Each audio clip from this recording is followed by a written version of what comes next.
आप फायदा उठा सकते हैं हमारे 23 ऑनलाइन चर्चेस का, जो कि भारत की सारी प्रमुख भाषाओं में उपलब्ध हैं। और इसके अलावा हमारे पास 3 विशेष चर्च हैं। एक टीनेजर्स के लिए जिसका नाम है तूफानी योग यानी 3, बच्चों के लिए हमारे पास ऑनलाइन चर्च है, और गूंगे और बहरों के लिए भी हमारे पास चर्च है, साइन लैंग्वेज का चर्च। उसके अलावा आप हमारे ऑनलाइन चर्चेस को देख सकते हैं उड़िया में, तेलुगु में, तमिल में, गुजराती में, कन्नड़ा में, तुलु में, इंग्लिश में, हिंदी में, छत्तीसगढ़ी में, राठौरी बरेली में, असमीज में, मराठी में, पंजाबी में, नेपाली में, कोंकणी, मलयालम, सिंधी, भोजपुरी, बंगाली और मालवानी में। इनका फायदा उठाइए और पूरे भारत में लोगों को सुसमाचार सुनाइए। God bless you.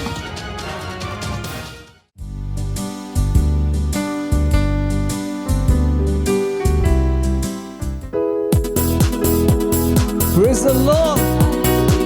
उसकी स्तुति हम नाचते हुए करेंगे।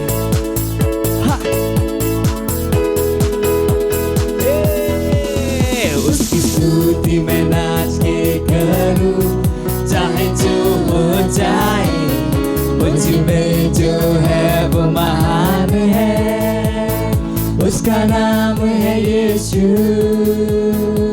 मैं हूँ एक विजयी, जयवन से बढ़कर उसके राज का वारिस, पवित्र आत्मा से भरा हुआ। उसकी स्तुति मैं नाच के करूं, चाहे जो हो जाए, मुझ में जो है वो महान है, उसका नाम है यीशु। मैं हूँ एक विजयी, जयवन से बढ़कर उसके राज का वारिस, पवित्र आत्मा से भरा हुआ।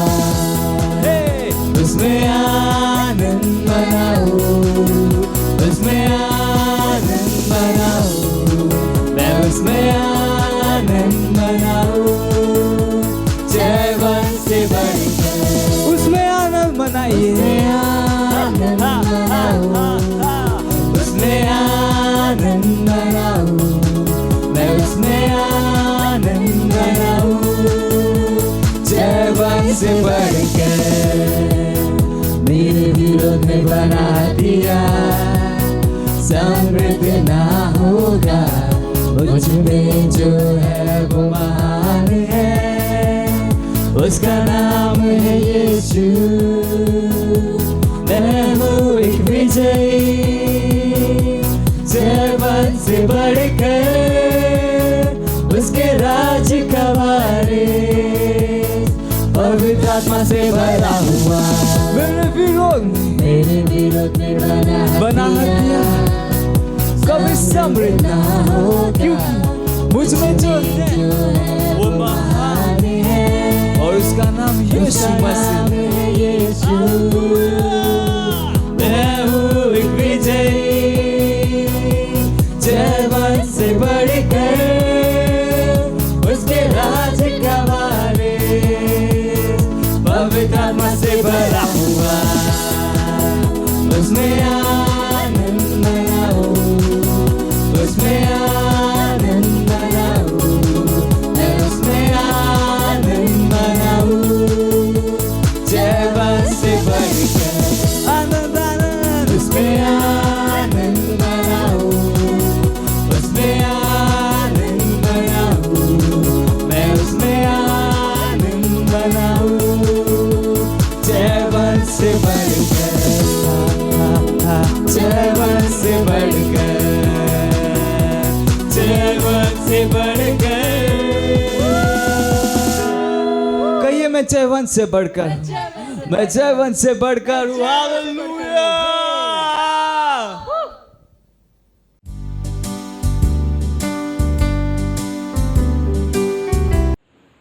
Hallelujah, praise the Lord.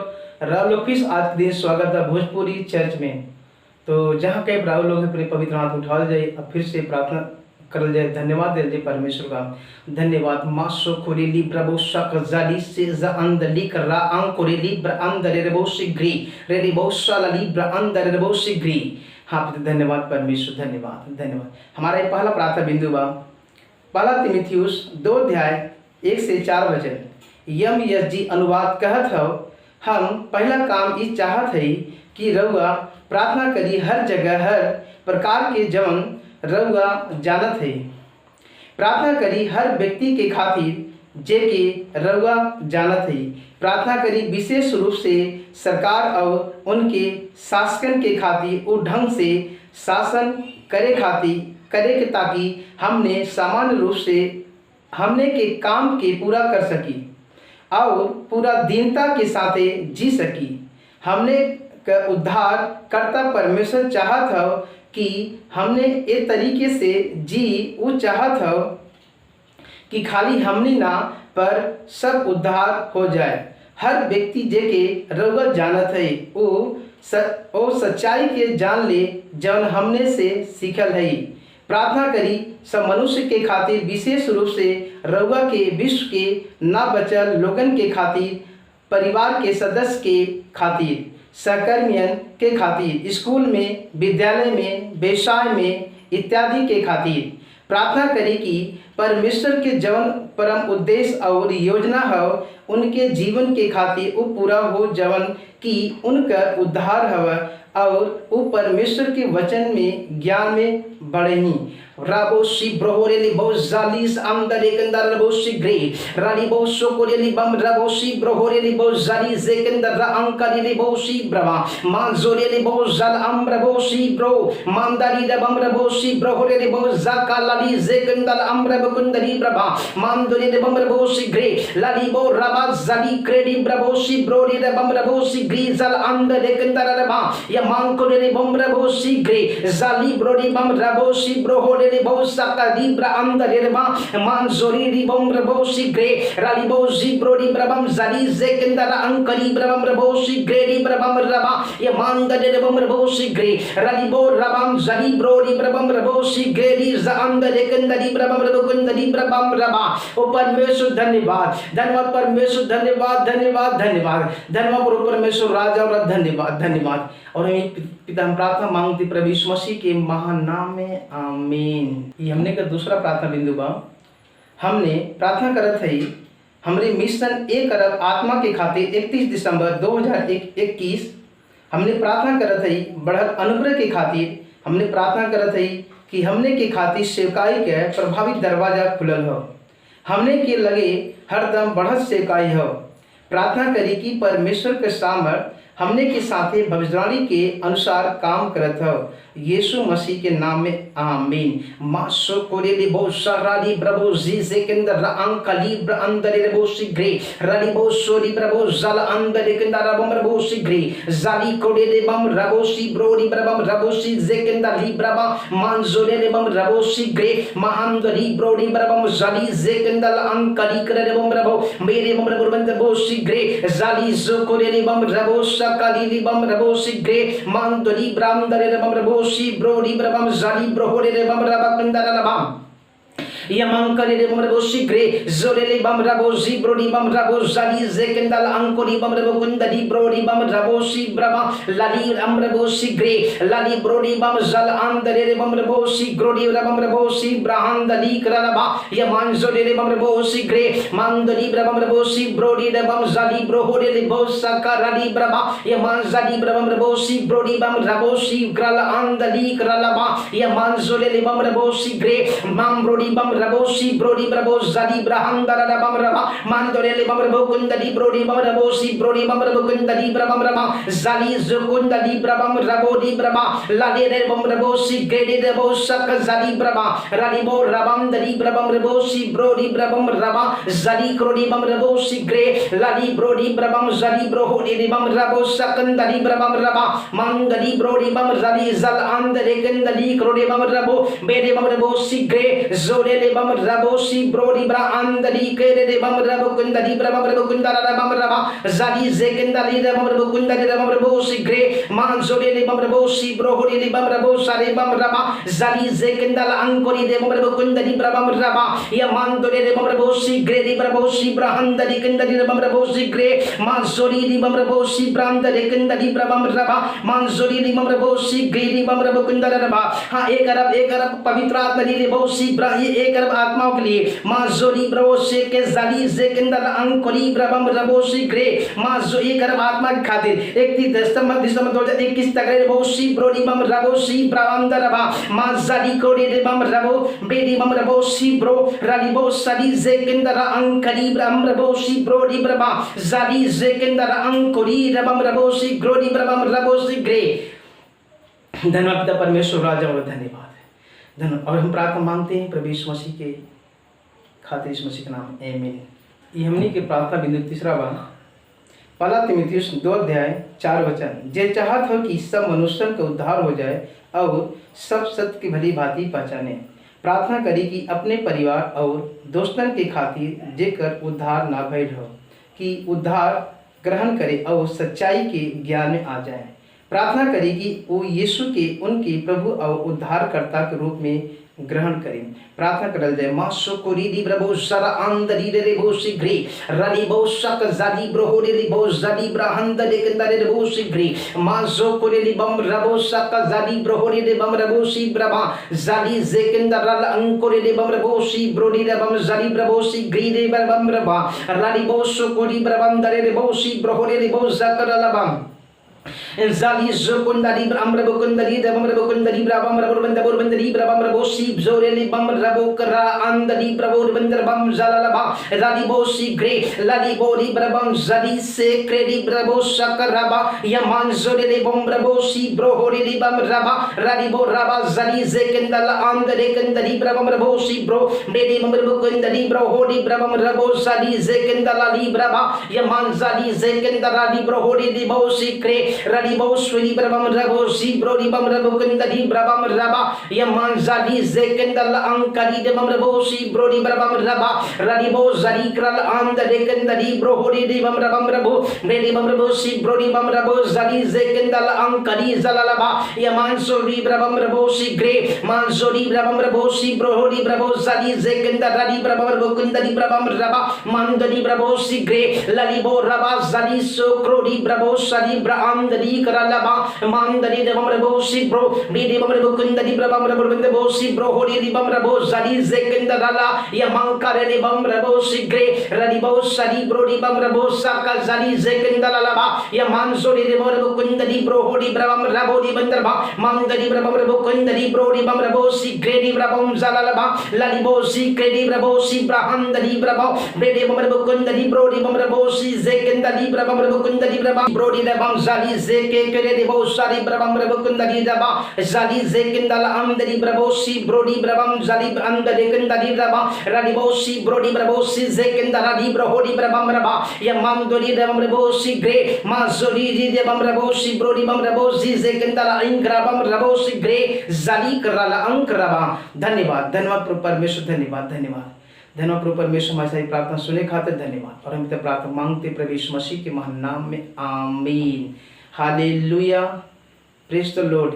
ये हमारा समय बा, आराधना का समय बा।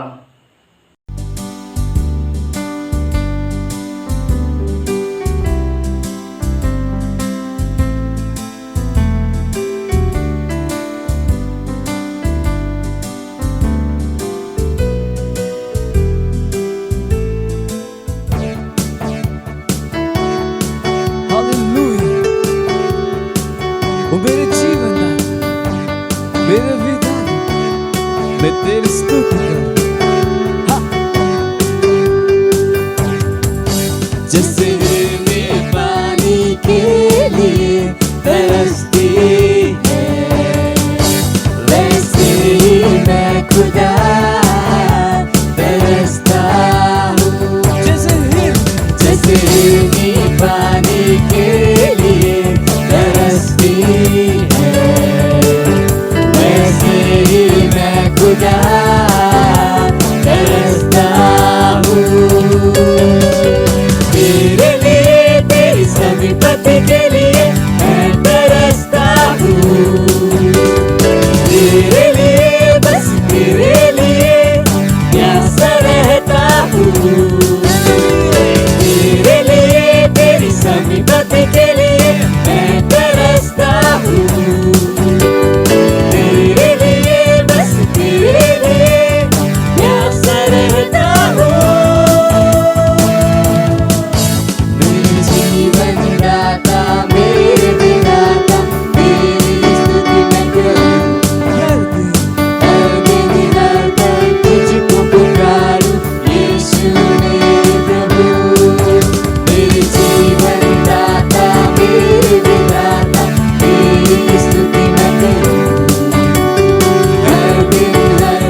इस सुंदर और अद्भुत समय है हमारी प्यारी वास्तविकता संग्रह का। आज का तारीख है 28 नवंबर 2021 दिन रविवार। आज का संदेश है चौकस रही और विवेकशील बनी। हालेलुया। वचन ले गए रोमियो 8 अध्याय का 6 वचन। शरीर पे मन लगावल त मृत्यु हो, पर आत्मा पे मन लगावल जीवन और शांति हो। हालेलुया। मत्ती 16 अध्याय का 21 से 23 वचन में हमने यीशु और पतरस के बीच में एक मजेदार दृश्य देखा था। स्वामी अपने चेलन पे ई स्पष्ट कर देले रहने की ई जरूरी रहल कि ऊ यरूशलेम जाए, धार्मिक लीडर के हाथे कष्ट उठावे, मार डाले जाए और तीसरे दिन जी उठे। हालेलुया।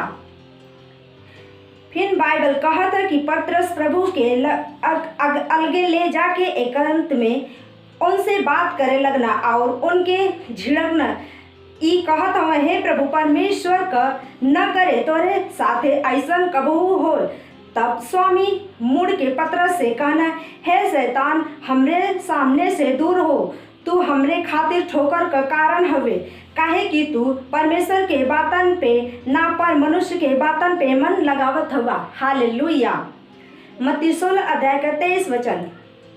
ऊ तुरंत पतरस के दिमाग के जानकारी के स्रोत पे ले गई न। ऊ पतरस के दिमाग के आत्मिक वस्तु पे लगौना यीशु के आत्मिकता के बारे में बहुत कुछ बतावत हुआ। ऊ चाहत रहना कि पतरस जान ले कि कब ये जानकारी परमेश्वर की ओर से हो, चाहे कब ये शैतान के ओर से हो। हालेलुया। जब जानकारी रुआ के लगे आवत ह, तब रुआ ये जाने के पड़ी कि ये कहाँ से आवत ह। काहे परमेश्वर जा राज से हो, शैतान से हो, चाहे विश्व से हो। शैतान ए विश्व का सूबेदार हम, यही से विश्व से आने वाली जानकारी शैतान से भ्रष्ट कर देहल गई हो। एकरे अलावा रुआ ए विश्व का ना है। हालेलुया। यूहन्ना 15 अध्याय का 19 वचन। यही से रुआ ओ जानकारी से ना जी सकत है जवन परमेश्वर से आवत हो। हालेलुया। समझ और विवेकशीलता में चली, आत्मिक बनी, वचन के सेवकाई और आत्मा से परमेश्वर अनुग्रही रूप से रुआ के हरदम उनका सिद्ध इच्छा के जाने और एमे चले के योग्यता प्रदान करत हम। हालेलुया। ऊ चाहत हम कि रुआ चौकस, सावधान, विवेकशील बनी और वचन में स्थापित हुई, जवन की सच्चा प्रकाश हो, जवन रुआ के दिशा और मार्गदर्शन प्रदान करत हम। अगर कौनो जानकारी आवत है जवन परमेश्वर की ओर से ना हो, जवन रुआ के सही मार्ग से भटकावे के खातिर आवत हो, तब उनके आत्मा से और उनके आवाज के सुनी। जैसे ही रुआ सुसमाचार के सच्चाई के पीछे चलत हैं। ये एक वजह है कि कलीसिया के खातिर पौलुस का प्रार्थना बहुत ही जरूरी है। पहला कुरिन्थियों 1 अध्याय का 9 वचन में ऊ कहना, यही से हम न तोहरे खातिर ये प्रार्थना और विनती करत ना छोड़नी। हालेलुया। तू सब आत्मिक ज्ञान और समझ सहित परमेश्वर की इच्छा के पहचान में परिपूर्ण हो जा। हरदम अपने खातिर एक के दोहराई। अक्सर घोषणा करी कि रउआ विवेकशील और बुद्धिमान है। रउआ सब बुद्धि और विवेक में परमेश्वर के इच्छा के से भरल है। हालेलुया। Praise the Lord. इस समय है घोषणा कर। रउआ लोगन जहाँ कहीं भी है अपने पवित्र हाथ के उठाई और हमरे पीछे घोषणा बोली। प्यारे पिता, हम विवेकशील हैं, बुद्धिमान हैं, भेद के जाने वाला और समझदार हैं। सब वस्तुओं में संपूर्ण हृदय से रउआ पे भरोसा करत, रउआ के वचन पे निर्भर रहत और खाली रउआ के निर्देशन पे चलत, हम वचन पे जड़ पकड़ ले और नींव डाले हैं। यीशु के नाम में आमीन। Hallelujah, praise the Lord. इस समय है गवाही का।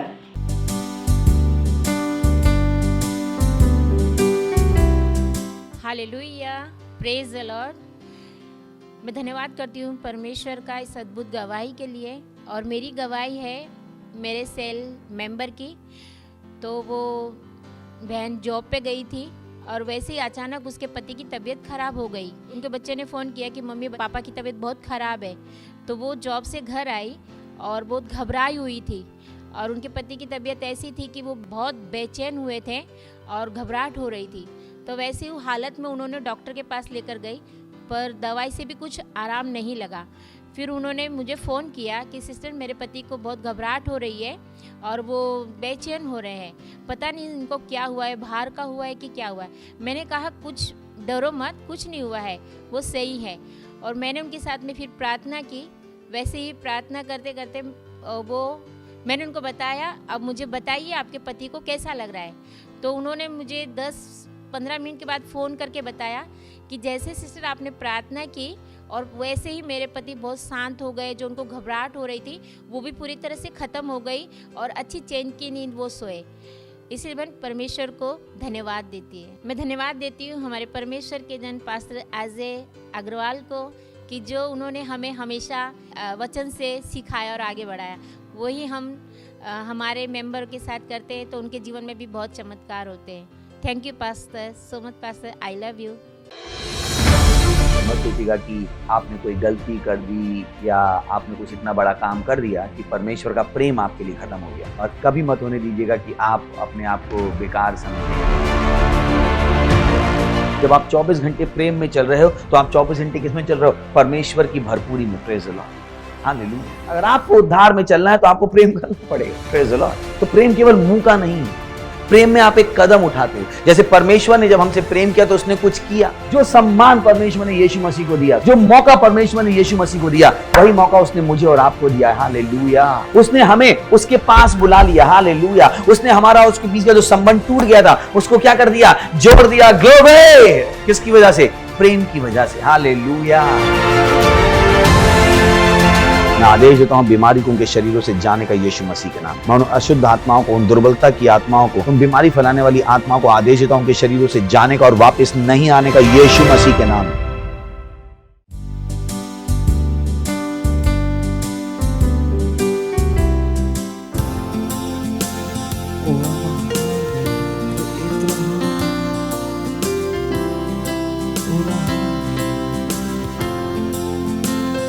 मेरे जीवन का मकसद तू है, मेरे जीने का कारण तू ही, हाँ तू ही।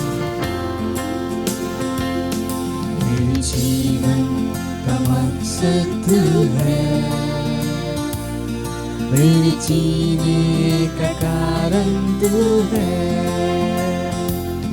मेरे जीवन का मकसद तू है, मेरे जीने का कारण तू है। मैं जीऊं या मरूं वो तेरे लिए है, तू मेरा प्रभु।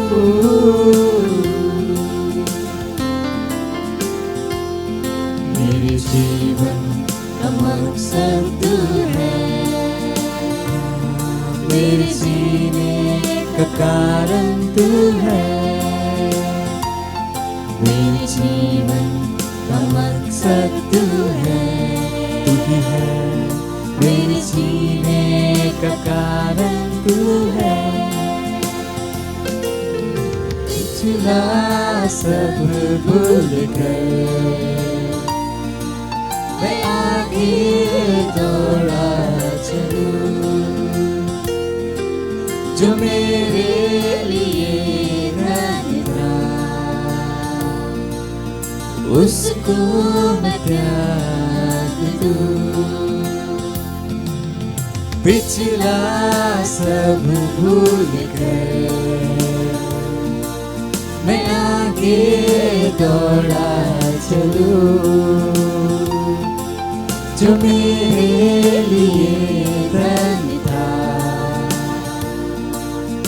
उसको मैं त्याग दूं कि मैं पाऊं उससे पुरस्कार। दौड़ा मैं जाऊं कि मैं पाऊं उससे पुरस्कार। दौड़ा मैं जाऊं,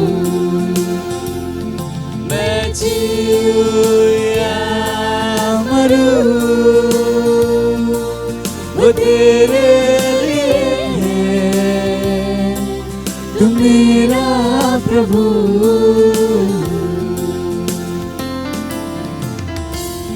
मेरे जीवन का मकसद तू है, यीशु तू ही है, मेरे जीने का कारण तू है। मेरे जीवन का मकसद तू है, मेरे जीने का कारण तू है। मुझ पर हुई है कृपा, बेकार न जाने तू, जिसने मुझे है चुना, उसकी ओर मैं बढ़ूं। मुझ पर जो कृपा हुई उसे मैं बेकार नहीं जाने दूंगा, बेकार न जाने दूंगा। पूरा महाकरी जिसने मुझे चुना है, मैं उसकी ओर बढ़ूं, उसकी ओर मैं बढ़ूं। देखूं तेरी सलीब की ओर, खींचा मैं जाऊं। देखूं तेरी सलीब की ओर, खींचा मैं जाऊं। मैं जीऊं या मरूं, वो तेरे लिए है, तू मेरा प्रभु।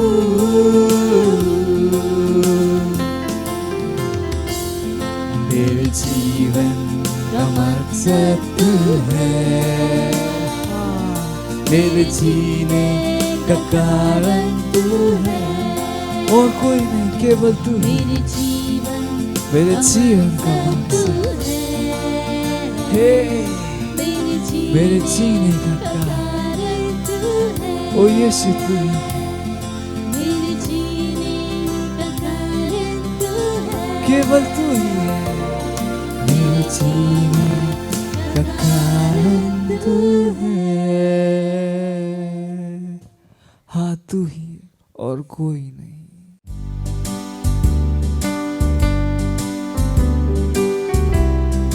मोंद्रले शातीला अलांग्र कथ अपने हाथों को उठाइएगा। मोंद्रले शातीला बादीरा लाहीता लगा दारा लबा। मोंद्रले शातीला अलीता कथाम रगसा। अपन हाथ के उठाए। ओ धन्यवाद तनी परमेश्वर, धन्यवाद तनी, धन्यवाद राउर दया खातिर, राउर करुणा खातिर, राउर प्रेम खातिर, धन्यवाद उस सुंदर जीवन खातिर जरुआ हमनी के दिले बानी।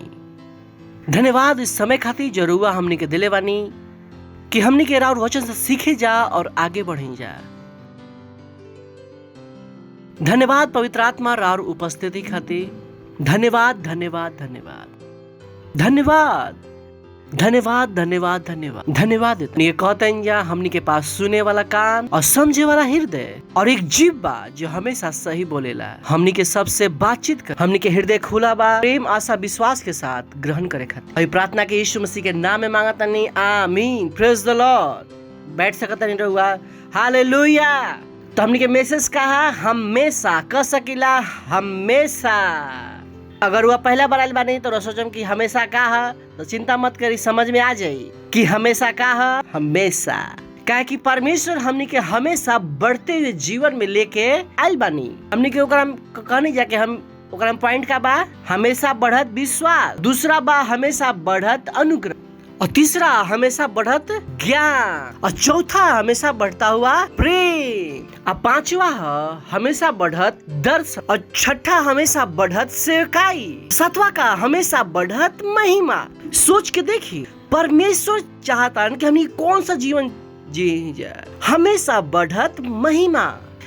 एक पहले की रुआ हमेशा बढ़ता हुआ महिमा के जीवन देखें। पहला पॉइंट का है, रुआ के अपन विश्वास के बढ़ावे के बाद हमेशा बढ़त विश्वास। जब रार विश्वास बढ़ जाए, रुआ बड़ा काम कर पाए। और अपन विश्वास के बढ़ावल परमेश्वर के ना, हमार ना, अपन खुद के जिम्मेदारी है। अब बहुत सरल बा, विश्वास कैसे आवेला? परमेश्वर के वचन से, सुने से। अगर वह बड़ा काम करल चाहता नहीं तो पहले क्या करी? परमेश्वर के वचन के सुनी, अपन विश्वास के बढ़ाई। काहे लोग परमेश्वर की सेवा ना कर पावे? उनका कहले के स्टाफ बन जा, और स्टाफ नहीं बने के अविश्वासी हवन। ये लोग अपन आत्मा में कहीं वचन डल नहीं नेखन के कि परमेश्वर के स्टाफ बना, कितना सौभाग्य है। तो इनका लोग परमेश्वर के स्टाफ बने में शर्म आवेला, शर्म। हम कहले वाह, जो चीज खातिर इनका के खुश होके के चाहिए, जेकरा से उनका के शर्म आवता। दुनिया खातिर नौकरी करे खातिर खुश बाड़न। हम अपन मन बनले रही कि कोई भी अविश्वासी के नौकरी ना करम, हम नौकरी करम तो परमेश्वर के। तो सो इम्पोर्टेंट का है, लोग गलत निर्णय ले रहे कि अपन विश्वास नहीं बढ़ावत। अगर वह बड़ा काम करल चाहता नहीं तो हमेशा विश्वास के बढ़ाई। Praise the Lord. पड़ोसी से कहीं कि अपन विश्वास के बढ़ाई, अपन विश्वास के बढ़ाई। हमेशा बढ़त विश्वास, हमेशा बढ़त काम। Praise the Lord. कहीं कि हमेशा बढ़त विश्वास, हमेशा बढ़त काम। सिंपल। और काम का हो जाए? बढ़ जाए। कल रवा 5 आत्मा जीतता ही, आज 50 जीत पाई। कल 50 जीतता ही, आज कितना जीत पाई? 50,000। रोहे लगेला कि हमने के बड़ा बड़ा प्रोग्राम की योजना करीला जा, हमने के घर पर बैठ के बाइबल पढ़ीला, वचन सुनीला जा। जब वचन सुनता है, जब बाइबल पढ़ता नहीं, हमने के विश्वास होला बढ़ेला। Praise the lord, hallelujah. पड़ोसी से कहीं हमेशा बढ़त विश्वास। और दूसरा कार्य हमेशा बढ़त अनुग्रह।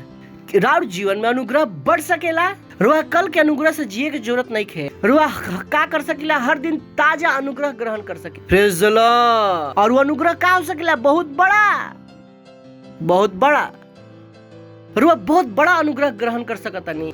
रुआ एक बार में 10 कदम आगे बढ़ सकता नहीं। Praise the lord, hallelujah. हम एक साथ 10 कदम आगे बढ़ सकता नहीं, हम एक साथ 100 कदम आगे बढ़ सकता नहीं। तो हमेशा बढ़त अनुग्रह, हमेशा बढ़त काम खातिर क्या चाहिए? अनुग्रह है। और वह क्या कर सकता नहीं? हम बढ़ा हुआ अनुग्रह ग्रहण कर सकता नहीं। रुआ के अपन सामर्थ्य के साथ संघर्ष करे के जरूरत नहीं है। रुआ अनुग्रह के साथ काम कर सकता नहीं। Praise the Lord. कहें कि हम अभी खुश होके कहें कि हम बढ़ा हुआ अनुग्रह ग्रहण करता नहीं। बढ़ा हुआ काम के करे के, हम बढ़ा हुआ काम की करे के। Praise the lord, hallelujah. सही बात। तीसरा की शुरुआत क्रम जा 2 पत्रस 3 अध्याय 18वां वचन से। तीसरा पॉइंट बा, पर हमनी के प्रभु उद्धार करता यीशु मसीह उनकर अनुग्रह और पहचान में बढ़त जाए, उनकरे महिमा अभी और युगानुयुग होते रहे। वो क्या कहता है कि तू परमेश्वर के पहचान में बढ़त जा। तो हमनी के जो यीशु मसीह के ज्ञान बा वो सीमित ना हो सकेला। ये ज्ञान के हमेशा बढ़े के जरूरत बा। Praise the Lord. सुनता नहीं रुआ? हमनी के प्रभु और उद्धार करता यीशु मसीह के अनुग्रह और पहचान बढ़त जा। का यीशु मसीह के विषय में रुआ ज्ञान बढ़ता? तो कहीं ऐसा तो नहीं है कि जब यीशु जानता है शुरू में कि यीशु मसीह कहता है कि यीशु मसीह हमारे पापा हवन, यीशु मसीह हमारे पापा। अब 5 साल के बाद भी यीशु मसीह और पापा ही हवन। अब पता ही न लगल कि पिता अलग हवन, यीशु मसीह अलग हवन, पवित्र आत्मा अलग हवन। यीशु मसीह के ज्ञान उतना ही, जितना यीशु मसीह के ज्ञान बढ़त जाता उतना ही अनुग्रह बढ़त जाता। Praise the Lord. कहीं कि हमेशा बढ़त ज्ञान। केकर ज्ञान? यीशु मसीह के हमेशा बढ़त ज्ञान। Is so important. इनके बढ़ावल हमनी के उत्तरदायित्व। जो ज्ञान बा हमनी के हमेशा बढ़त बैठल ना रह सकत रही जा। हालेलुया। जब हमनी के ज्ञान बढ़ी त का हुई? कुलुसियों पहला अध्याय 10वां वचन, ताकि तहार चाल चलन प्रभु के योग्य हो, उस सब प्रकार से प्रसन्न हो और तारा में हर प्रकार के भले फल के काम लगे और परमेश्वर की पहचान में बढ़त जा। जब रुआ परमेश्वर की पहचान में बढ़त जाए, रुआ बढ़त जाए। Praise the Lord. इंसान तब आगे ना बढ़ेला जब मेहनत ज्यादा करेला। इ रहस्य बा जो बहुत कम लोग के पता बा कि हम इतना मेहनत करता नहीं, बिजनेस आगे काहे नहीं बढ़त, नौकरी करता नहीं दो फिर भी का कहला जिंदगी आगे नहीं बढ़त। क्योंकि जिंदगी दो नौकरी के से आगे ना बढ़ेला। जब यीशु मसीह के रुआ पहचान लेला तब जिंदगी आगे बढ़ेला। इतना सरल बा जिंदगी, लिखल बा यहाँ पर, ताकि हाल चल तार प्रभु के योग्य हो, ताकि उस सब प्रकार के और तारा में हर प्रकार के भले काम के फल लगे और तू परमेश्वर के पहचान में बढ़त जा।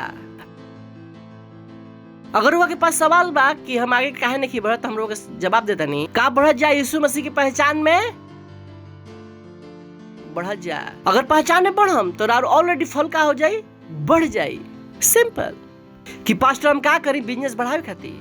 यीशु में किसी के ज्यादा जान ला। Praise the lord. Hallelujah, hallelujah. ओ पास्टर हमारे घर में कोई सुनेला ना, कहने कि यीशु मसीह के ज्यादा जान ला, सुने के शुरू कर दी। हम कहता नहीं राउर घर में राउर ना सुनेलन, हम तो कहता नहीं लाखों लोग हमार सुनेलन। जेकर हम रिश्तेदार भी ना है। सोच के देखी, रिश्तेदार बानी हम राउर, कोई भी तो कारण हो जो हमार सुनता नहीं। जैसे जैसे राउर पहचान बढ़त जाए, राउर फल बढ़त जाए। Praise the lord. हालेलुया। ये पहचान का गहरा ज्ञान, गहरा ज्ञान। ज्ञान का हो जाए गहरा। जैसे कि वो कारपेंटर हैं तो पहला दिन राउर कारपेंटरी की जानकारी ना होला, बस रंदा चलावे के बाद, और धीरे धीरे पता चला कि वो डंडा कैसे हो, कौन सा सीधा डंडा होला, कैसे चलावे के बाद, और का बार और ज्ञान का हो जाता गहरा। वो ना कह सकिला ऐसे कि यीशु मसीह 5 साल पहले पापा और आज भी 5 साल बाद पापा। यीशु मसीह के ज्ञान राउर का होता है के बाद गहरा। समझ में आता?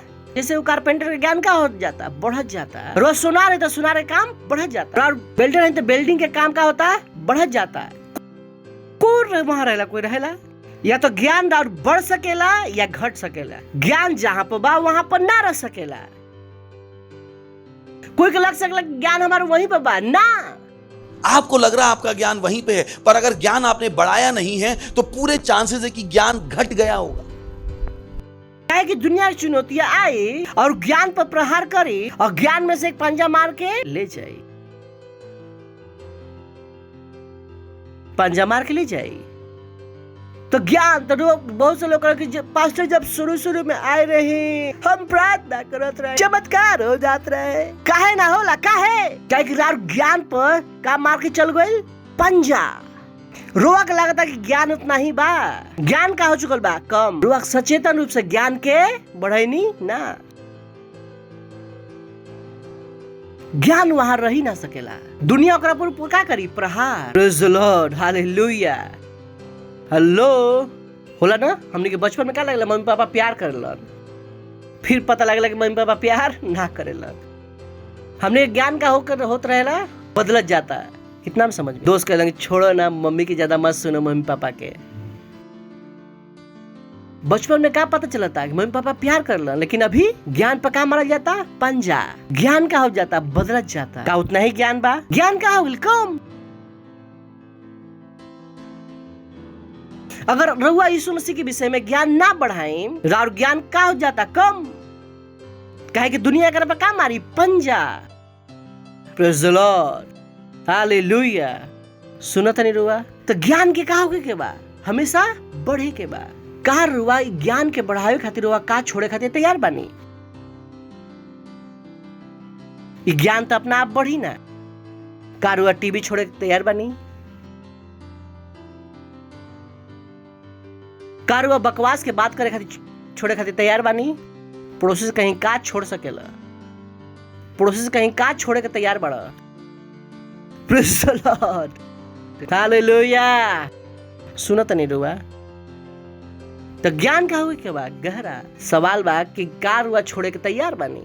दूसरा पत्रस पहला अध्याय पहला वचन, परमेश्वर के हमने के प्रभु यीशु मसीह के पहचान के द्वारा अनुग्रह और शांति तहरा में बहुतायत से बढ़त जाए।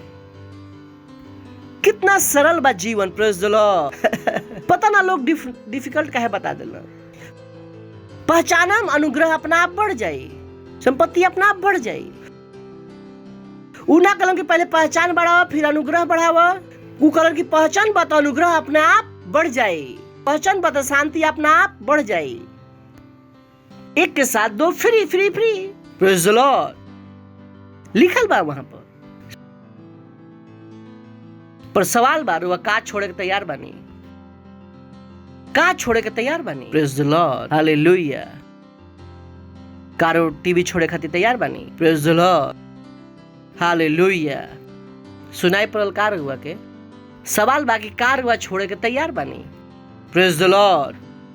दूसरा तीमुथियुस दूसरा अध्याय 15वां वचन, अपना आप के परमेश्वर के ग्रहण योग्य ऐसा काम करवाल ठहरावे के बाद जो लज्जित हो ना हो पावस, जो सत्य के वचन के ठीक रीति से काम में लावेलन।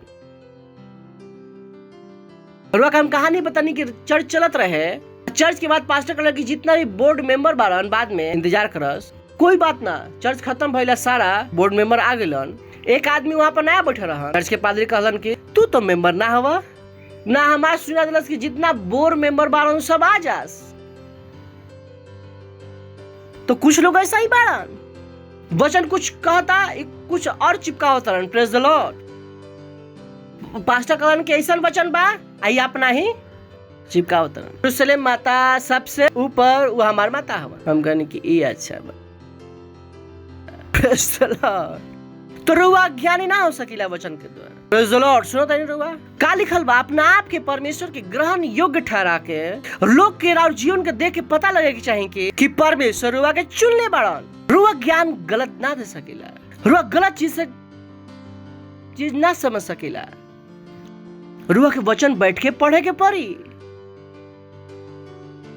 वचन के समझे के पड़ी। जो रुआ वचन पढ़ता नहीं, पास्टर क्रिस ओकर बारे में पहले बहुत कुछ कह चुकल बड़न। जाई उस संदेश के PCDL पर जाई, उस संदेश के रुआ समझ में आई कि एक वास्तव में मतलब आखिर बाका न तो एक गलत मतलब निकाल के राउर होके पहले लज्जित, तो रुआ लज्जित ना हो सकता। Praise the lord, hallelujah.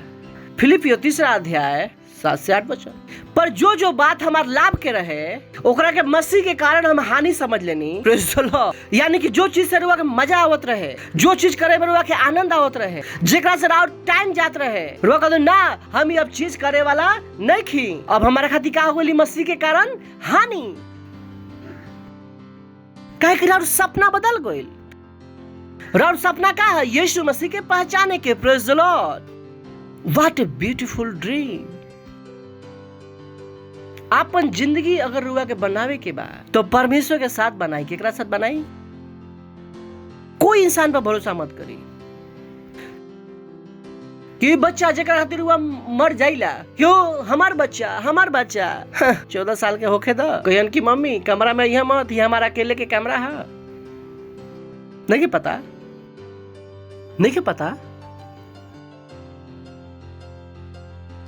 ये बच्चा लोग जकर चक्कर में यीशु मसीह के रुआ जन्नी ना, यही बच्चा बड़न रुआ अपन जिंदगी से निकाले खातिर खड़ा बड़न लोग। एकरे में बुरा माने वाला बात नहीं के, जिंदगी ऐसा ही बा। Praise the Lord. नहीं कहा जिंदगी ऐसा। जो बच्चा लोग के वजह से चर्च ना गईनी, जो बच्चा लोग के वजह से रुआ बाइबल ना पढ़नी, काहे नहीं करत? काहे कि रुआ के पता ना रहे। तो अपन जिंदगी बनावे के बाद केकरा बनावा? यीशु मसीह पर। केकरा बनावा? यीशु मसीह। कल यीशु मसीह ही कहले बान कि हम जगत के अंत तारा साथे बानी।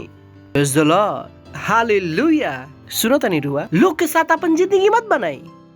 केकरा साथ जिंदगी बनाई? परमेश्वर के साथ, यीशु के साथ। पर जो बात हमार लाभ के रहे वही के कारण हम मसीह के खातिर का समझ ले बानी हानि। नेक्स्ट, वरन अपन प्रभु यीशु मसीह के पहचान के उत्तम आवश्यकता के कारण हालेलुया सब बात के हम हानि समझिला। वो का कहता है, हम सब बात के का समझिला हानि। हमार का चाहे यीशु मसीह की पहचान के गहराई ऊंचाई, हमरा के उनकर पहचान में आगे बढ़े के बा। वो चीज जो हमार पसंद रहे वो सब चीज के छोड़ देले बानी। हमार दोस्त लोग के साथ मटर गश्ती करल पसंद रहे वो छोड़ देले बानी। मजाक करल पसंद रहे वो हम छोड़ देले बानी। काहे काहे कब हम सपना का है यीशु मसीह के पहचाने के, जेकर कारण हम सब वस्तु के हानि उठैनी और ओकरा कूड़ा समझिला। प्रेज द लॉर्ड, जेकरा से हम मसीह के प्राप्त करी। हालेलुया। तो सवाल बा, बढ़ा हुआ ज्ञान खातिर वह काज छोड़ल चाहतनी। सुनतनी रुआ काज छोड़ सकतनी। क्या आप छोड़ सकते हो? कुछ अपने आप से पूछना। कारुआ छोड़ सकता नहीं, अपना आप से पूछे के बा रुआ कौन सा चीज यीशु मसीह के पहचान में छोड़े खातिर तैयार बानी। कहे कुछ तो छोड़े के पड़े। रुआ जैसे जिंदगी जियत रही वैसे रुआ यीशु मसीह के पहचान में बढ़ा ना सकता नहीं। हमारे के पता राउर का पैसन रहे, पर यीशु मसीह के पहचान खातिर रुआ कुछ छोड़े के पड़े। Praise the lord, hallelujah. काहे कि हर समय रुआ यीशु मसीह के साथ बिताइला और रुआ के अनंत महिमा देवेला। हालेलुया। और आत्मा में बदलाव आवेला। बाकी कोई काम नहीं खे जो राउर आत्मा में बदलाव आवेला सिवाय कि यीशु मसीह के जानता नहीं, जब वो वचन के पढ़ाता नहीं। यही वो चीज बा जो राउर अंदर बदलाव आवेला। लोग कहला ना कि हमरा भी अपना खातिर समय बा। रुआ वही समय अपन समय कह सकता नहीं जो समय है रुआ यीशु मसीह के जाने में बिताइले बानी। जब यही समय रहे जो रुआ का बढ़नी आगे बढ़नी। That was the real my time. Praise the Lord. फिलिपियो 3:10, ताकि हम उनका के और उनकर मृत्युंजय की सामर्थ के उनकर साथ दुखों में सहभागी होके खातिर मर्म के जानी और उनकी मृत्यु की समानता के प्राप्त करी। Praise the Lord. वो का कहता है, हम मर्म के जानी, हम गहराई के जानी, रिजरेक्शन के यीशु मसीह के पुनः जीवित भइला, इस सच्चाई के हम जानी। Praise the Lord. हालेलुया। उनका के जानल कार और बन जरा राव सपना। सुनता नहीं रुआ कभी भी उनका के जान के संतुष्ट ना हो सकेला। रुआ हमेशा यीशु मसीह के बारे में जाने के बहुत कुछ बा। यीशु मसीह के जाने खातिर पूरा जिंदगी काफी नहीं है। Praise the lord, hallelujah. और यहीं से अगला चीज आ जाला। जब रुआ जान लीला उनका के रुआ खातिर उनकर प्रेम बढ़ जाला और अंदर का शुरू हो जाला हमेशा बढ़त प्रेम। चौथा पॉइंट, प्रेज द लॉर्ड, का हो जाला हमेशा बढ़त प्रेम। रुआ ऐसा जगह पा जिला जहां पर रुआ खातिर नफरत पता ही नहीं है। अब लोग हमरा से लड़ेलन तो हम कोई से लड़ीला ना। कोई से हम बात करत रही, हम बतावत रहे कि कोई हमरा से कैसे बात कैलस, तो व्यक्ति कहला पास्टर गलत तरीका है बात करे के। अच्छा भल की रुआ के बुरा ना लागल। हम कहे कि बुरा लगेगा, टाइम खत्म हो गया भाई। यहाँ पर बुरा लगे और रैप्चर हो जाए, अब का बुरा लगे? का बुरा रहे? पीछे छूट जाए के कि चल जाए के? अच्छा का है रैप्चर में चल जाए गोइल की रह गोइल, बुरा मान जाए और वही सेकंड रैप्चर हो जाए, हमार तो हो गल कल्याण। तो हम अपन मन बनाने की सब अच्छा बढ़ और वो चाटा ही मार दी तो हम कहम कि दूसरा चाही का ना तो जाता नहीं हम भाई। हमार बुरा नहीं माने के टाइम का भइल खत्म। नफरत करे के टाइम का भइल खत्म। बुराई करे के टाइम का भइल खत्म। अगर उसी से मेरा रैप्चर हो गल तो हमार गइल ना फर्स्ट फ्लाइट। एक तो हमारे से लड़ी, अब अपन फर्स्ट फ्लाइट भी छोड़ दी। इतना बेवकूफ नहीं की हम। रुआ के पास का होला हमेशा बढ़त प्रेम। जैसे रुआ यीशु मसीह के जान जाइला, रुआ पता लग जाला कि ओ प्रेम राउर हॉलमार्क बन जाला। प्रेम राउर हॉलमार्क बन जाला। Praise the lord, hallelujah. पहला थिस्सलुनीकियों 3 अध्याय 12वां वचन। अब प्रभु ऐसा करस कि जैसे हम तहारा से प्रेम रखीला वैसे तहार प्रेम भी और आपस में और सब मनुष्यों के साथ बढ़त और उन्नति करत जाए। कहीं आमीन। सुनो तनी तरुआ के पास का हमेशा बढ़त प्रेम। You start to believe best of everyone.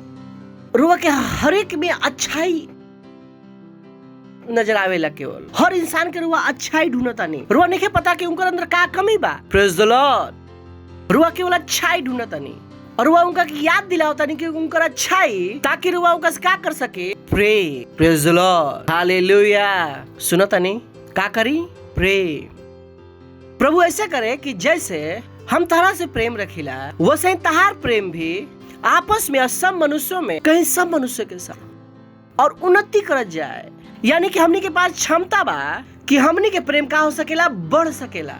Praise the Lord. अगर रुआ हमरा से करुआ कभी भी मिली, रुआ के पता बा कि हम रुआ से आज से कल ज्यादा रुआ के महसूस होई। रुआ के ये पता ना है पास्टर हमरा से कल से ज्यादा नफरत करलन ना हो, कि जैसे जैसे हम यीशु के जानत नहीं, हमारे उनके बच्चों खातिर प्रेम का हो जाता, बढ़त जाता। जेकरा खातिर यीशु मसीह मर गए। Praise the lord, hallelujah. कैसे हम यीशु मसीह से प्रेम करी और उनका बच्चा से नफरत करी, ना कर सकेला। हालेलुया। समझ में आ गया रुआ के? अगर रुआ प्रेम में बढ़न त का होके वाला बा? फिलिपियो 1:9 हम ही प्रार्थना करतनी तहार प्रेम और ज्ञान सब प्रकार के विवेक सहित और भी बढ़त जाए। नेक्स्ट, यहाँ तक कि तू उत्तम से उत्तम बात की प्रिय जाना और मसीह के दिन तक सच्चा बनल रहा और ठोकर मत खा। Praise the lord, hallelujah. जब मसीह के प्रेम राउर अंदर बढ़ जाए, रुआ केवल अच्छा बात के ही देख, यही जो रुआ के अभी हम कहनी सही देखल रुआ के आसान हो जाए। लोगों से प्रेम करे के रुआ के आसान हो जाए, लोगों के सर्वश्रेष्ठ माने के रुआ खती आसान हो जाए। Praise the Lord. यहाँ तक कि तू उत्तम से उत्तम बात के प्रिय जाना, उत्तम बात के और मसीह के दिन तक सच्चा बनल रहा। केकर बात करता? रैप्चर के। और ठोकर मत खा। Praise the lord, hallelujah. ई वो जिंदगी है जेकरा में परमेश्वर हमनी के बोले ले बड़न।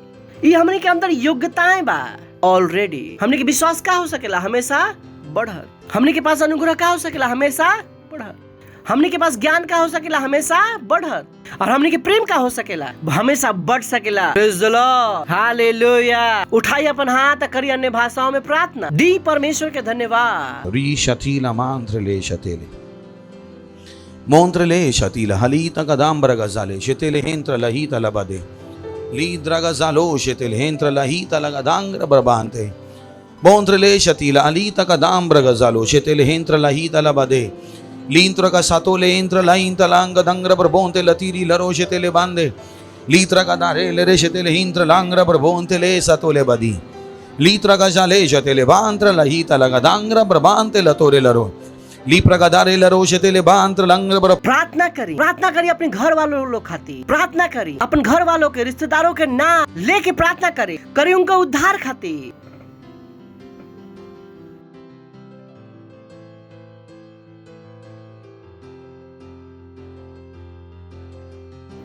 कि उनकर समझ के आंखें खुलता, उनकर समझ के आंखें खुलता, उनकर उद्धार होता यीशु मसीह के नाम। Hallelujah, praise the Lord.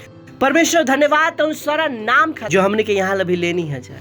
हमने के विश्वास के एक दूसरे के विश्वास के साथ जुड़ता नहीं जाए, एक दूसरे घर वालों खाती यीशु मसीह के नाम में। और हम प्रार्थना करते नहीं जितना नाम अभी हमने के लेनी है जाए प्रभु, उस सब के उद्धार होता है यीशु मसीह के नाम में। जिनका नाम हमने के भूल भी गुल बन जा अब हमने से जुड़ल बढ़ल, उनका भी हम उद्धार बोलता नहीं यीशु मसीह के नाम में। हाँ, धन्यवाद देता नहीं, धन्यवाद देता नहीं, धन्यवाद देता। बढ़ा हुआ अनुग्रह उनके और अग्रसर बा, स्वर्गदूत जाके उस स्थिति के पैदा करता रहन। धन्यवाद देता नहीं प्रभु। आई प्रार्थना के यीशु मसीह के नाम में मांगता नहीं, आमीन। Praise the Lord. जोर से ताली बजा सकता नहीं यीशु खाते। अगर वह पहला बार आयल बानी तो हमरा स्वागत करल चाह, खड़ा हो सकता नहीं। अगर कृपया करके अगर रुआ पहला बार आयल बानी जोर से ताली बजा सकता नहीं। या हमने की इनका लोग खाती खुशी बाकी रुआ हमने के बीच में बानी, और हम विश्वास बाकी जो रुआ सुननी है, रुआ भी चाहता नहीं कि राउर भी जिंदगी ऐसा ही होखे। इस समय बा कि हम चाहता नहीं कि रुआ यीशु मसीह के अपन प्रभु के रूप ग्रहण करी, ताकि रुआ भी हमेशा इस बढ़त हुए जीवन में भाग बन जाए। सही बा? तो छोटी सी प्रार्थना बा, अपन आंख बंद कर ले। प्रार्थना के हमारे पीछे अपन मुंह से बोलो, कहीं हे प्यारे पिता, हम विश्वास करता नहीं यीशु मसीह में, परमेश्वर के पुत्र में। हम विश्वास करता नहीं कि वो हमरा के बचावे खातिर क्रूस पर मरलन, अब परमेश्वर उनका के तीसरा दिन मरे हुए में से जिंदा कैलन। आज हम अपन मुंह से घोषणा करता नहीं कि यीशु मसीह जीवित परमेश्वर के पुत्र, हमार प्रभु हवन, हमार स्वामी हवन। आज से हम बच गइल बानी आज से हम परमेश्वर की संतान हैं। आज से शैतान के हमारे ऊपर कोई अधिकार नहीं है। धन्यवाद परमेश्वर हमारा के बचावे खातिर यीशु के नाम में आमीन। जोर से ताली बजा सकता नहीं जा इनका लोग खातिर प्रेज़ द लॉर्ड। एकरा पहले के रुआ बैठी हम लोग खातिर प्रार्थना करम। धन्यवाद परमेश्वर और बच्चा लोग खातिर जो अभी अभी यीशु मसीह के अपन जीवन देला है। हम प्रार्थना करतन कि यीशु के नाम इनके ऊपर सदा खातिर बना रही। यीशु मसीह के नाम शैतान के इनके ऊपर कोई भी दवा और कब्जा नहीं है। यीशु मसीह के नाम हम आशीष देता नहीं रार बुद्धि के द्वारा, रार समझ के द्वारा, रार प्रेम के द्वारा, रार अनुग्रह के द्वारा और रार आत्मा के द्वारा हम घोषणा करता नहीं अभी से अपन जीवन में राव आशीष देखिए। शैतानी का जीवन में कोई काम ना कर। यीशु मसीह के नाम में आमीन। Praise the Lord. जोर से ताली बजा सकता नहीं इनका खातिर और वह बैठ सकता नहीं।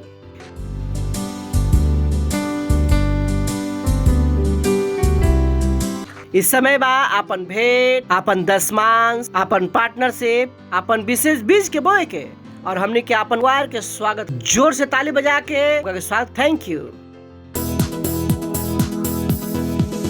Praise the Lord. केवल यीशु मसीह प्रभु है। हाँ, हर घुटना टेकता है, हर जीभ अंगीकार करती है और कहती है कि यीशु मसीह प्रभु है। हालेलुया। वो है प्रभु, वो है प्रभु, आमेन। मृत्यु से जी उठा वो है प्रभु, हर घुटना टेकता जीभ अंगीकार करती कि यीशु है प्रभु। वो है प्रभु, वो है प्रभु, वो है प्रभु, आमेन। मृत्यु से जी उठा वो है प्रभु, हर घुटना टेकता जीभ अंगीकार करती कि यीशु है प्रभु। वो है प्रभु, वो है प्रभु, आमेन। मृत्यु से जी उठा वो है प्रभु, हर घुटना टेकता जीभ अंगीकार करती कि यीशु मसीह है प्रभु, कि यीशु मसीह है प्रभु। हाँ, यीशु मसीह है प्रभु। महिमा, महिमा। अपन हाथ के उठा सकता नहीं जा प्रार्थना करम जा। धन्यवाद तनी परमेश्वर ये भेंट के लावे के अनुग्रह अवसर देवे खातिर। ये भेंट और आत्मा के द्वारा पवित्र बा रुआ के ग्रहण होके खातिर धन्यवाद तनी, धन्यवाद तनी राउर दया खातिर, राउर करुणा खातिर जैसे हमनी के देनी है जा एक बड़ा फसल के हम ग्रहण करता नहीं। यीशु मसीह के हम भेंट के ऊपर और आशीष के आह्वान करता नहीं राउर बढ़ोतरी खातिर और आज के विस्तार धन्यवाद तनी प्रभु। और प्रार्थना के यीशु मसीह के नाम में मांगता नहीं आमीन। Praise the Lord. कुछ अनाउंसमेंट बात ध्यान से सुन ली, इम्पोर्टेंट बा। सबसे पहला बा हमनी के प्रार्थना। अभी भी रुआ लोग में से बहुत से लोग बड़न जो लोग के हमनी के साथ प्रार्थना करे के बाकी बारन। प्लीज हमनी के साथ प्रार्थना करी, मत कहीं कि कर पाए। हमनी के दिन भर में 3 बार कर जा, सुबह 7:30 से 8, शाम के 4:30 से 5, रात में 12 से 1। कभी कभी हमनी के रात के आधा घंटा भी कर जाए। तो सो ज्वाइन अस, बुद्धिमान हो जाए, जो कहल जाए वो करी। Praise the Lord. दूसरा बा अगर रुआ के पास हमने की अभी तक ऐप नहीं है, Christ embassy India first flat, बुद्धिमान हो जाए, ओकरा के डाउनलोड कर ली और ओकरा के यूज करी। और हमारे हिसाब से वो ऐप में सबसे अच्छा चीज बा Bible. I love this app. परमेश्वर का धन्यवाद दिला इस ऐप के बाइबल खातिर दिला जो हमारा का वर्जन चाहिए वहाँ पर बा। So please do that. अगर वो अभी तक किंग्स चार्ट पर नहीं की तो प्लीज किंग्स चार्ट डाउनलोड कर ली। किंग्स चार्ट हमने के मिनिस्ट्री के ऑफिशियल मैसेजिंग प्लेटफॉर्म है। ओकरा में बहुत अच्छा चीज फीचर बा। एकरा में पेमेंट कर सकता नहीं, इवेंट क्रिएट कर सकता नहीं, ग्रुप बना सकता नहीं, जो कुछ हो चाहे दुनिया में वो सब कुछ एकरा में बा। Please do that. ओकरा के बाद हमने के चर्च 23 भाषाओं में होला और 14 चिल्ड्रन चर्च होला। भाषा बा ओड़िया, तेलुगु, तमिल, गुजराती, कन्नड़, इंग्लिश, हिंदी, छत्तीसगढ़ी, मराठी, बरेली, मूक बधिर खातिर विशेष प्रोग्राम, असामी, मराठी, नेपाली, कोंकणी, मलयालम, हिंदी, भोजपुरी, बंगाली, हल्द्वानी, टीन्स लोग खातिर भी प्रोग्राम बा। और बच्चा लोग खातिर 14 लैंग्वेज में चर्च बा। मराठी, कोंकणी, इंग्लिश, पंजाबी, हिंदी, तमिल, असामी, तेलुगु, कन्नड़, मलयालम, उड़िया, नेपाली और बंगाली। Praise the Lord. तो इनका फायदा उठाई, हमने के साथ आत्मा जीती। बुद्धिमान के बा जो आत्माएं जीतेलन। तो हर संडे कोई के लेके आए तो ओकरा के बना के रखी। हम कहता नहीं अगर वो 12 लोग के भी जीत सकता नहीं, अब बना लेता नहीं से लीडर बॉय, दुनिया के सारा बुद्धि रुआ के पास आ जाएगी, सारा बुद्धि। काहे कि एक आदमी के चर्च में लावल आसान बा, लेकिन ओकरा लीडर बनावल रोल जूता घिस जाई, प्रार्थना कर करके अतड़िया सूख जाई। Praise the Lord. तब एक लीडर पैदा होला, ऊ जो रुआ के साथ जिंदगी भर बनल रहस, मजाक में पैदा ना होला, सारा बुद्धि रुआ के वहां से आ जाई। So try it. Praise the Lord. हमने के 1 अरब आत्माएं जीता तंजा 31 दिसंबर 2021 तक हमने के साथ जुड़ी और अपन 2 घंटा हमने के दान, प्रोसेस कहेंगे 2 घंटा दान करे के बाद। सही बा। लेकिन दान करते नहीं के कीमत नहीं है कि दान के बछड़िया के दांत नहीं खे खलना जला। बेस्ट 2 घंटा। सही बा। फास्टर रात के 2 से 4 खाली बानी, हमको हम यहीं पर आके प्रार्थना कर लो। फिर अगर 2 से 4 आके खाली बानी तो ऑफिस में आके प्रार्थना करे के बाद। ऐसा टाइम मत दी जहाँ पर कुछ ना होला। Praise the Lord. अपन सारा अच्छा काम नौकरी में लगा देनी, चूसल आम हमनी के पकड़ा देनी। हाँ कि हम थक के घर आ गए, नहीं बताओ क्या करे के बाद, सो जा। Praise the lord. Foundation school cell system के भाग बनी। फाउंडेशन स्कूल नहीं केले प्लीज करी। हमने के अगला फाउंडेशन स्कूल सेरेमनी बा, बैप्टिजन बा 1 नवंबर के। Praise the Lord. उत्साहित हुई कि एक आदमी के 25 साल बाद सर्टिफिकेट मिला है कि यहाँ पर सर्टिफिकेट मिला। Thank you. राउट टेस्ट मनी हमारा बहुत उत्साहित कैलस। Praise the Lord. हम फिर से बताते हैं कि वचन कितना जरूरी बा, जो हमने के सिखाई ला जाए वो सच बा। Praise the Lord. तो सोरुआ के भी प्रमोशन चाहिए तो यहाँ के सर्टिफिकेट हम रुआ कहनी, अगर रुआ के हमने के यहाँ पर पेन भी पकड़ा दी, ये आशीषित बा। यहाँ के धूल भी आशीषित बा। सही बा। इना के उठा के ऐसे करे के शुरू कर दी। धर्म मत बनाई। यहाँ पर सब कुछ का बा आशीषित। यहीं से प्रमोशन बा, यहीं से जीवन बा, यहीं से वृद्धि बा, यहीं से बढ़ोतरी बा। Praise the Lord. देश यहीं से चलेला। पड़ोसी कहेंगे देश यहीं से चलेला। नहीं चलत। हम एक दूसरा कहले नहीं कि एक दिन खत्म होई ना भइल, हम ही कहले रही जा कि एक दिन खत्म होई और होता। हमने गानो बा कि चर्च के कोई ना रोक सकेला और ना रोक पैलन। हमने के तो गाना भी बना डाली जा। अगर वह पुरुष सभा के पार्ट नहीं की तो बन जाए, जो हमने के पुरुष सभा में डिस्कस करते हैं जा। Is life changing, is life changing. जो वहाँ पर हमने के बात करी ला जा, हमने के समाज में वो बात ना होला पर कोई के करे के बा। सो अगर वह मैसेज नहीं देख ले, जाके सुनी, रुआ के बहुत हेल्प मिली। Praise the Lord. इस समय बा परमेश्वर को धन्यवाद देम जा, खड़ा होखम जा, परमेश्वर के धन्यवाद दी, अपन हाथ उठा के धन्यवाद दी। वो वचन जरूर सुन ले बनी, वो बुद्धि जरूर ग्रहण के लिए बनी। धन्यवाद देता नहीं। ये प्रार्थना के यीशु मसीह के नाम मांगता नहीं। आमीन। अगर प्रेम, यीशु मसीह के अनुग्रह और पवित्र आत्मा की सहभागिता हमनी के साथ सदा खातिर बन रही, यीशु मसीह के नाम में आमीन। निश्चय ही भलाई और करुणा सदा हमनी के साथ जीवन में निवास करी, सदा के लिए परमेश्वर के घर में निवास करम, यीशु मसीह के नाम में आमीन। Thank you. आनंद मनाई, बुद्धि काम करेला। Praise the Lord.